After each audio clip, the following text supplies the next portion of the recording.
Now, we spoke about so many aspects, out of which 3 questions are very important, as we said: creativity, passion, and then ability to deliver the task, purposefulness. Then we also talked about the 9 factor model, the delivery factors, the self related enabling factors, and the tolerance factors, sustainability factors. But how do we really assess ourselves that yes, we have got in us the entrepreneurial capability? All of us are aware that a whole lot of psychometric tests are available to understand the psychology of a person and find out whether he is a good person for that particular job, or he is good as a manager, he is likely to be a potential leader, etc., etc. There are, let us say, Thomas testing methodologies for understanding the sales and marketing effectiveness. There are other testing mechanisms. Out of all these things, Meyer and Briggs type indicator, MBTI, that is one of the most used and most elaborate personality assessment system. Similarly, we have got other testing methodologies. BTC, for example, is available online on a very broad level. So far, there is no clear consensus that somebody who has scored in an appropriate manner in psychometric testing is likely to fare as effectively in the actual job milieu. Nevertheless, these psychometric analysis give us some kind of guideposts. For example, some tests have got simple frameworks, some tests have got complex frameworks. I would like to present to you these simple frameworks. Obviously, the copyrights are with the respective organizations, and whatever is given here should not be taken as reflective of their firm's positions. One must really approach those firms under license or under payment to understand how these tests can be conducted. So, when we look at BDC, entrepreneurial potential assessment, they look at 3 factors. One, what is the level of motivation one has; second, what is the aptitude; and third, what is the attitude. Again, these correspond with what I have spoken earlier of purposiveness, passion, delivery capability.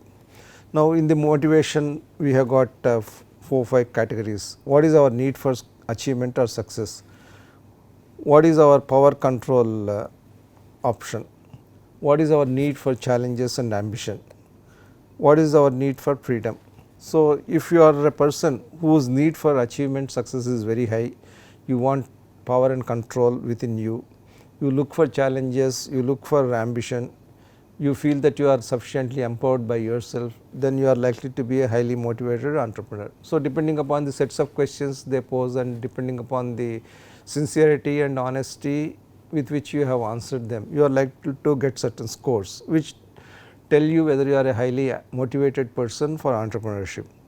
Then in terms of the aptitudes, obviously the aptitudes cannot measure the technical aptitude, that is for the person to decide, but the other aptitudes like perseverance, self confidence, tolerance towards ambiguity, creativity, these are all judged here. Then we have attitudes: how do I create my own destiny, how am I action oriented, etc. So, important in this is that these tests can only look at your behavioral aspects, they can only look at your emotional aspects, they can only look at your interpersonal aspects. These tests cannot tell you whether you got the basic technical capability, the wherewithal to create a product or service. That is left to the individual to discover for himself or for his colleagues to tell him. Then we have got MBTI methodology. It is a personality typology covering 16 personality types. So, each person is rated on 2 polarities: are you extroverted or are you introverted? Are you a sensing person or you are an intuitive person? Sensing means you read signs from the knowledge available around you. Intuitive person, you intrinsically feel something. So, you are given a label depending upon whether you are a sensing person or intuition. Are you a thinking person or a feeling person? Thinking person means you are logical, you process lot of data, you are analytical, and therefore you come with certain conclusion. Person is feeling person who experientially feels something and therefore feels that this is the way things are going to be. Then are you a judging person or are you a perceiving person? Judge means there is a finality about what you think about certain thing, whereas you are perceiving person means you think that yes, this is likely to happen like that, but you are not being judgmental. So, these are the two polarities of each person on these 4 dimensions. Obviously, 16 personality types can be made. From their significant data analysis on millions of people, the most common unique personality types are ESFJ and ISFJ, which means extroverted, sensing, feeling and judging. This is one combination of personality.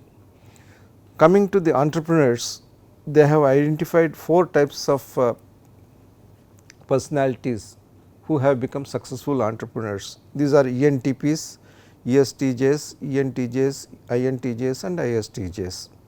So, to look at one, a typical entrepreneur is extroverted E, he is intuitive N, he is a thinking person T and he is a perceiving person, he is not being judgmental. So, these 4 make a good entrepreneur.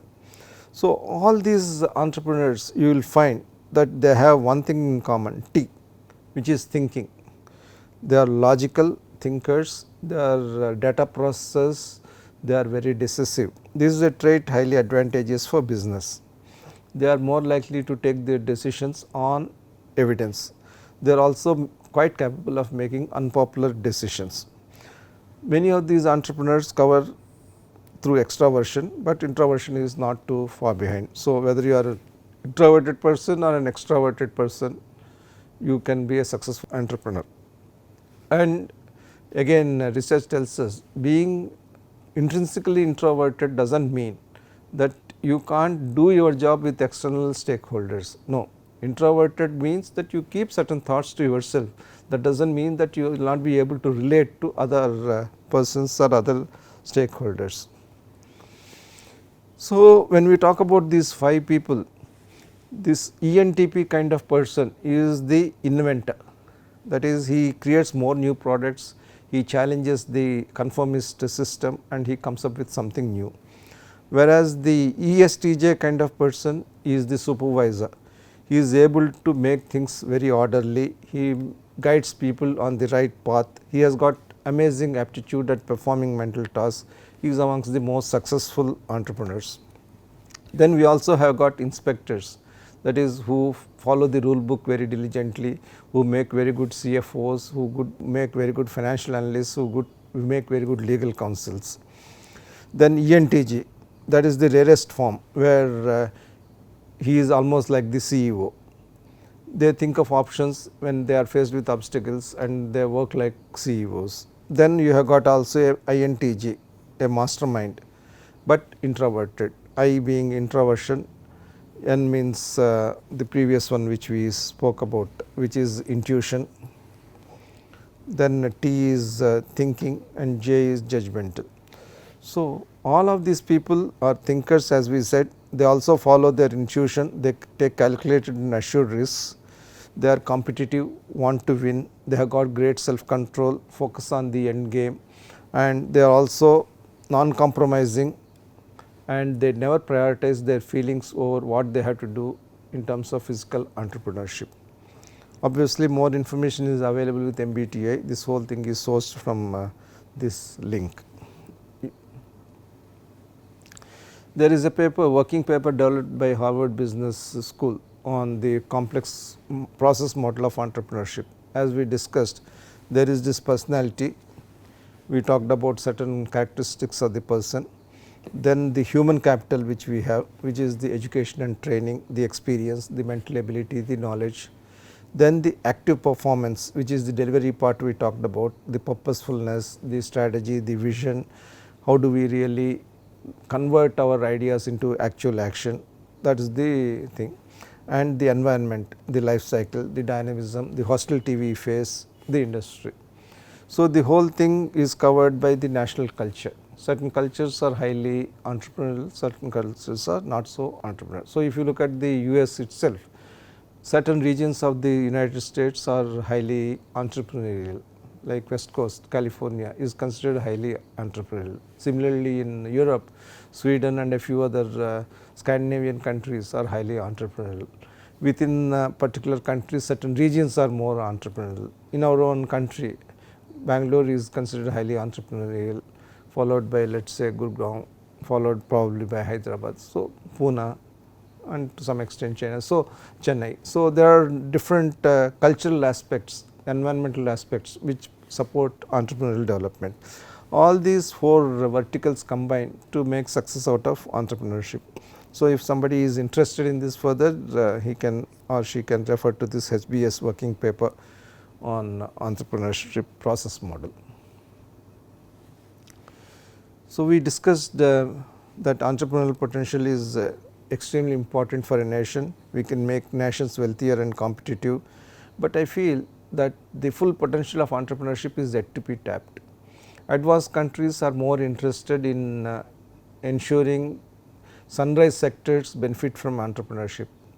They are not updating the basic industries as much as they ought to do. Otherwise, countries like China would not have come into the manufacturing competitiveness play in a big way. But advanced countries are far more advanced in sunrise technologies. Their university systems are very well equipped to come up with frontier technologies, new developments. So, they are sparking entrepreneurship in sunrise sectors. Emerging markets like India have got huge potential in both basic industries, that is the established industries. They have got potential and the need for sunrise sectors, but they lack the resources. So, how do we get the broad based play in both core and sunrise sectors? So, how do we really resolve the paradox and potential of entrepreneurship and then make them helpful for our national development? The first paradox which we need to address is that entrepreneurship tends to get inversely proportional to scale. The larger your enterprise is, the less entrepreneurial you are likely to become. That is the biggest difficulty for entrepreneurship. So, question is, there are entrepreneurs who could create, let us say, a big enterprise with a few lakhs of rupees. However, when their enterprises reach a big scale or when their personal wealth reaches hundreds of crores, they are not able to repeat the same type of entrepreneurial development. Why? Because entrepreneurship is inversely proportional to scale. Therefore, we need to find ways and means of retaining the entrepreneurial culture in an entrepreneurial firm as it grows in scale. There must be ways and means, like we have the CSR allocation, 2% of our turnover should be invested in corporate social responsibility activities is a mandate by the government. Similarly, voluntarily the innovative firms, the entrepreneurial firms who have reached their status through entrepreneurship and enterprise should have a mechanism by which certain part of the revenue or certain part of their R&D budget or certain part of their infrastructure budget is allocated to entrepreneurial ventures, so that this chain of entrepreneurship continues. Otherwise, the larger firms, despite having much bigger resources, they are willing to spend more on scale and scope of the existing businesses rather than on acquiring new sunrise sectors, new sunrise technologies or kickstarting new sunrise ventures. That is extremely important. That is one way to resolve this entrepreneurial paradox. The second one is entrepreneurship is rarely linear, because just because you have brought a company to 1,000 crore status in 10 years, it does not mean that you can get the same company to 10,000 crore status in another 10 years. It is not possible to have a linear relationship in business development for 2-3 reasons. One, there are more competitors. Two, the market may not be expanding as much as it should to support that kind of growth. Thirdly, most importantly, the technology is changing. You cannot adopt the same technology and continue to hope for continuous growth in the company or the scale of production. Therefore, we should understand what are the growth boundaries of the industries which we have built and the markets thereof, and how do we really get over them or get past them. Therefore, we need to pursue out of the box approaches to ensure that whenever non-linearity stops us from expanding, we are able to get into new businesses, new adjunct businesses, new adjacent businesses, new unrelated related businesses, so that a continuous entrepreneurial growth is made possible. Therefore, just labeling ourselves as entrepreneurs all through the life does not help when we really do not recognize the limits to our technology and therefore move into new technologies, therefore reinvent our businesses. That is the second paradox, how to make entrepreneurship linear. The third one is entrepreneurship is very independent, but also is interdependent. Yes, an entrepreneur believes in himself or herself, does not care much about what the outside world thinks of the venture, because he is convinced of the technical and commercial logic of his venture, but at the same time you cannot make success of the venture unless you are interdependent. Therefore, it is a part of a highly close knit socio-economic endeavor, which is one of the reasons why entrepreneurs get closeted in one particular area. If Koramangala was the first hub of entrepreneurial development in Bangalore, or if San Jose has been the first hub of development in California, it is because being part of a close knit entrepreneurial ecosystem, having fellow entrepreneurs, having exchange of ideas, having venture capitalists who participate in freewheeling discussions, that is all part of the ecosystem. So, that interdependence is the essential aspect. So, if we do not provide platforms and regional clusters which promote entrepreneurship, then we will find it difficult to promote entrepreneurship. Secondly, even at a personal level, the family is extremely important to support entrepreneurial venture. The importance of family in supporting or suppressing the entrepreneurial aspirations cannot be overemphasized. Even when the family system has got a neutral or negative stance, friends can come in and they can support the entrepreneurial things. Therefore, you cannot see entrepreneurship as just as a solo enterprise. It is a solo enterprise from a technical and delivery point of view, but it is a kind of combined teamwork family enterprise in a different way. What typically happens is that the founder, the co-founders, the operating team, they form the first early system of socio-economic togetherness in ensuring that the entrepreneurship develops well.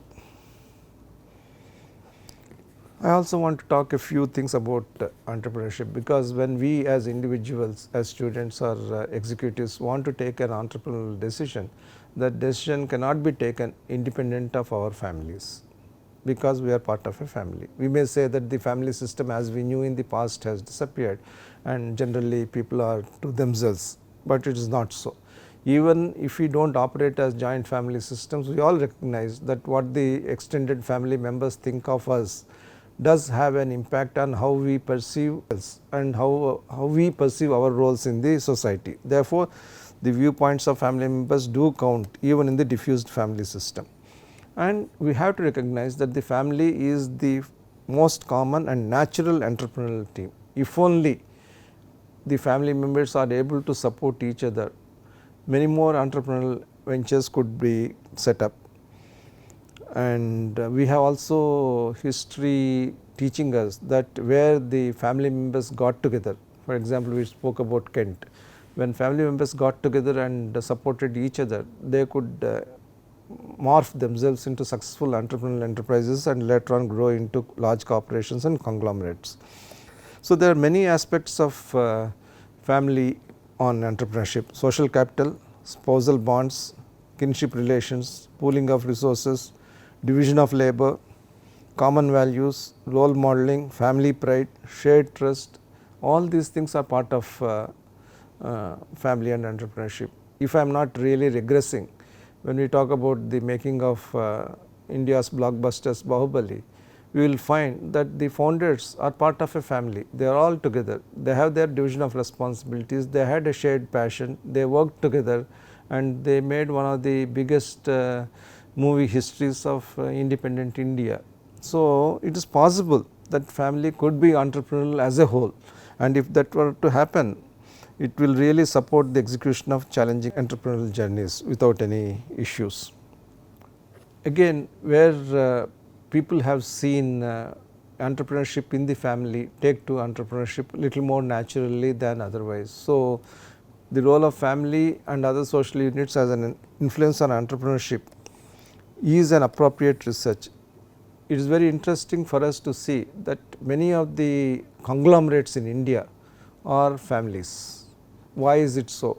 Why is it that professional companies have not become as conglomerate in their constitution as family conglomerates? You look at Tata Group, you look at Ambani, you look at Birla, you look at Murugappa, you look at host of other industries, you will find that family plays an important role in moving an enterprise from a startup situation to an industrial situation to a conglomerate situation. So, this is the evolution. So, when we look at entrepreneurs coming out of our educational system, coming out of our employment system, we should also be mindful that yes, the family plays an important role. If we are able to motivate our family members to support this entrepreneurial movement, definitely the entrepreneurial spark in the person is not only detected early, it is ignited more effectively, provides more motive force for the entrepreneurial venture, and probably it can be really going forward a big enterprise. So, how do we really ensure that entrepreneurial growth momentum is sustained? One, entrepreneurs should keep maintaining their entrepreneurial momentum even after their companies reach their peak. That entrepreneurial magic must be maintained irrespective of the early success which we have got. And there are always reasons for entrepreneurs to take a back seat. One, I have already achieved what I wanted to achieve. There is a need for a better work life balance. I had certain capitalistic thrust, I have satiated that. I am not able to get any more good co-founders. There are all issues like that. Macro environment itself has changed. But for an emerging market like India, entrepreneurship is the real motive force, and for us to be aspiration driven and to fully utilize our potential, we should have a ecosystem by which entrepreneurship continues almost perpetually. We should not say that after the first entrepreneurial venture is established and grown, that is the end. No, we should find ways and means for those entrepreneurs to keep creating newer entrepreneurial ventures, or for entrepreneurs to diffuse their thinking in the organizations, help more people come up with entrepreneurial ventures. And to do that, there are two ways. One is serial entrepreneurship and the other is a conglomerate entrepreneurship. In serial entrepreneurship, what we look at is that you bring a company to a particular critical scale, and when you think that you have achieved that scale, sell it off or hand it over to another professional leadership and then move on. There are companies which have grown through this process. There are individual entrepreneurs who have grown through this process. Jerry Rao, former Citibank head, who set up the first financial service company, Emphasis, G.R. Gopinath, who set up the Air Deccan, then entrepreneur duo Meena and Krishnan, they have set up several companies one after the other. The advantage of this approach is that you are acting like a kind of entrepreneur also with some kind of portfolio investment approach. But in the Indian system, where an entrepreneur tends to get closely attached to the firm which you have established, I am not able to see that serial entrepreneurship would be a major source of spreading entrepreneurship as it is doing so in the West. Possibly there will be fewer people who are doing serial entrepreneurship. Therefore, conglomerate entrepreneurship is more likely to succeed in India, where the families which I mentioned earlier, Tata, Birla, Bajaj, Reliance, Hinduja, Adani, TVS, Murugappa, Apollo, Esa, Dhoot and various other families, they have been able to move on from one business to another business and build conglomerates. So, this is the way probably entrepreneurship will expand in a larger, wider circle in India. And to achieve that, there are different management methodologies available. We can constitute each business into a strategic business unit, professional leadership, and then move the entrepreneurial needle into somewhere else where that entrepreneurial spark is required, which means that institutionalization of the entrepreneurship is required, which requires bureaucrats, leaders and managers who are entrepreneurial in thinking, who have got the same level of entrepreneurial passion and energy as much as the typical entrepreneurs are. L&T is a great example, although the original founders are no longer on the scene. Other successive people have been able to professionally manage, but also entrepreneurially spark the development of L&T as a big construction conglomerate over the last few years. Nobody would have imagined that they would get into information technology in that kind of manner, or into financial services.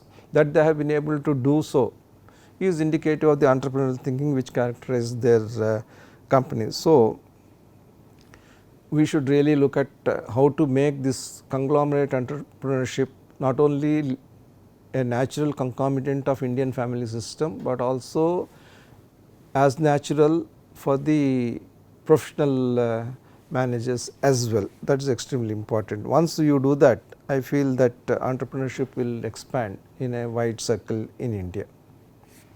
We have talked about different types of entrepreneurial discovery and the different types of entrepreneurship such entrepreneurial personalities generate. But this discussion has been so far in terms of business entrepreneurship, whether it is serial entrepreneurship or conglomerate entrepreneurship. I want to touch upon two other types of entrepreneurship which are closely related to entrepreneurship, but do not necessarily have an all business approach. The first is social entrepreneurship.